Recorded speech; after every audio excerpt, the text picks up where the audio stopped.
So you've heard of sequence of returns risk, which simply means when the market goes down, that's one loss. And then when you go to take out money in retirement, that's another loss. And so you have a double loss. And then the question becomes do you have enough to make up that money over time? So we've all heard that, and that's the importance of why you should protect your investments early on in retirement. But what about positive sequence of returns, which is actually in your favor? And that's when we've seen a positive market upturn like we've seen in the last 2 years in 2023 and 2024, where the market was up 20% plus in each of those years. Well, now we've seen our investments more than they've ever been, and now we have a chance to maybe take some chips off the table to make sure that we can ensure we can live this retirement that we dreamed of. And so today's episode of Joe Knows Retirement, we're going to talk about positive sequence of returns and how that can play a part in your retirement planning to make sure that you have a plan that you can do what you want, when you want, with who you want, and have that financial freedom that you've always dreamed of. And so that's what's in store for today's episode. Joe knows taxes. Joe knows the market. Joe knows Social Security. Joe knows income planning. Joe knows pickleball? No. This is Joe Knows Retirement.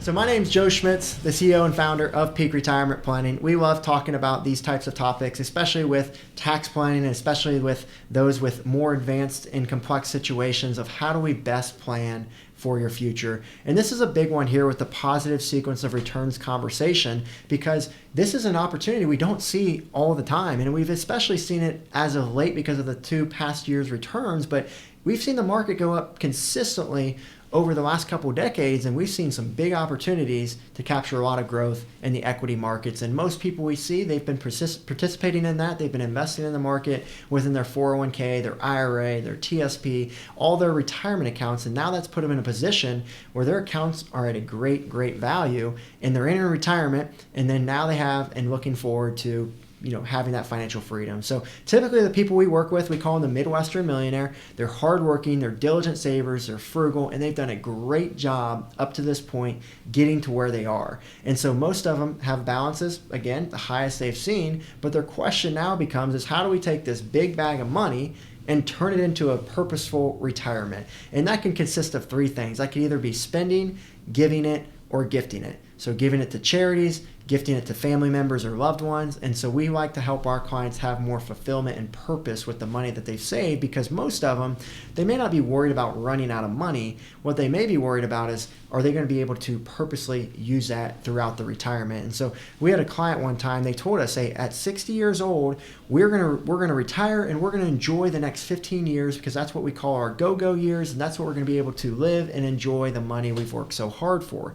And so they came to us when they were 62, and they had not done anything over the last 2 years, and they came to us regrettably saying, hey, we need you to hold us accountable because we now have 13 years left on this mission. We haven't done anything the last 2, and we don't want to sit here and say in 13 years, I wish we would have done more. And so that's a little bit of the conversation we're talking about today with this positive sequence of returns. And so when you think about the positive sequence of returns, you've seen 2 great years. So let's say you had $1 million. Now your $1 million is worth 1.2. Now your 1.2 could be closer to 1.4 or 0.5, obviously with compound interest growth there. And so let's just say 1.5 million for easy numbers here. Your account grew almost 50% over 2 years. That is a huge opportunity to have. And so you may have thought, man, I had $1 million and I was good to go.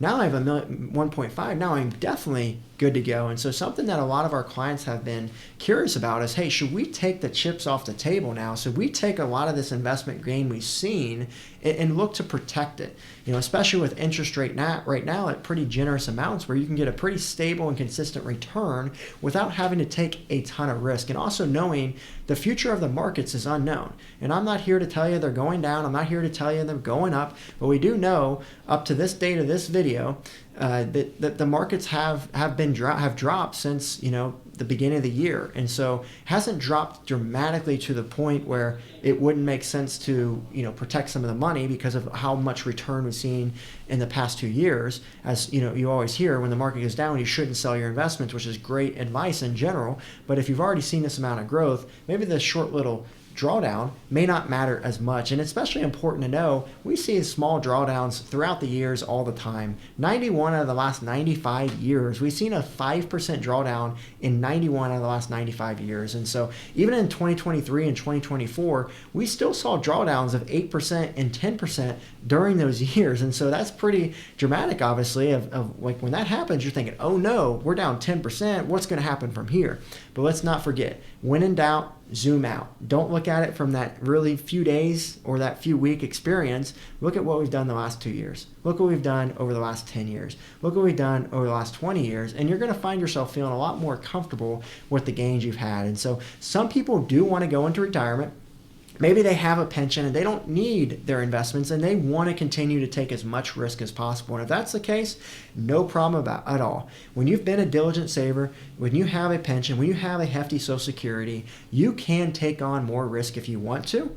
Or you could take on less risk if you want to, right? Because you may not need double-digit returns anymore to reach your goal. And so if a client comes to us with the people we work with, that Midwestern millionaire, and if they have enough money and they say, we want everything protected, technically they could do that. That may not be what we advise, just to make sure that they're, getting enough growth to keep up with inflation over time. And if they're going to have a longer time horizon, maybe a portion of that we could look to be more growth oriented with. But it all depends. Or if someone comes to us and says, I want everything in equities, I want to go grow to the moon, and I'm not going to touch my investments, then we don't have to worry about the other side of this, which is negative sequence of returns risk of when the market's down and you take out money, that's a double loss. And so a lot of the clients we work with, we don't have to worry about that as much because of how much they have saved and because of the guaranteed income sources they have. But if you are going to have to take out a portion of income from your investments each year for the rest of your life, probably definitely going to look to make sense to do some sort of protection for some of that money, so you have enough money to live on, especially over the next 3 to 5 years or maybe even 10 years if you're really conservative, to make sure that you don't have to take out from the down market, as we talked about. And so that could be a first guideline for you of making sure you have enough income over the next 5 to 10 years. But maybe you think, well, it's even more than that. I just want the peace of mind and not having to worry about this. I saw 2 years of growth that I wasn't expecting. I was only expecting about 7 to 10%, like the historical average.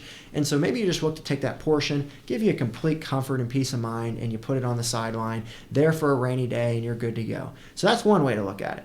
But that's not as fun. So let's talk about more of the fun side of it, of this positive sequence of returns. Well, now you can spend more money in retirement. Now you can do more trips. Now you can do more experiences. Now you can buy that second home. And this is great for you all that maybe your spouse, maybe one of you is a spender, the other one's not a spender. This is a great video for you to show your spouse who isn't a spender and talk about, hey, Joe talked about how we could potentially spend this positive sequence of returns that we've seen over the last couple years. So I'll let you guys battle that one out, but at least something to consider for both of you to see, is this what we want to do? Because as we always say, the people we work with, they're the best savers and they're the absolute worst spenders. They absolutely love saving their money, and it's hard for them to flip the switch of that paradigm shift to start spending this money. And so with this positive sequence of returns, it's almost an excuse for these types of people to have permission to go spend that money that they wouldn't have had prior to this experience. So I'm not telling you to foolishly spend your money. Make sure you have a plan. Make sure you have enough to live until the end of time. And that's what we do with a lot of people we work with, is we give them spending plans and we tell them, here's your budget for the year. And obviously when people hear the word budget, they think of negative terms. They think of, oh, I can't spend, that much money. I have to cut back. We actually tell our clients, hey, here's the budget you can spend. And most of them have a very hard time spending that because of how much they have saved and how much they have coming in from other income sources. And because of that, we like to challenge them of, what are you going to do with this money? And as we started with the video, there's only 3 things you can do. You can spend it like we've talked about, or maybe you just are that frugal Midwestern millionaire and you don't get joy from spending money. If that's the case, I get it. I see a lot of people like that. I'm very similar myself. But then you can look at giving or gifting your money. And again, you can't take this money with you. So it may be better to start thinking about this now so that you can see the joy of giving and gifting. But also when you pass, it's going to go to the beneficiaries anyway. So let's make sure we have a plan for them if that's what you want to see happen, so that maybe the IRS gets less, but your kids or grandkids or loved ones get more is something that a lot of people like to consider. Or maybe you just want the last dollar to bounce back. Well, then let's get busy spending so you can have some fun here.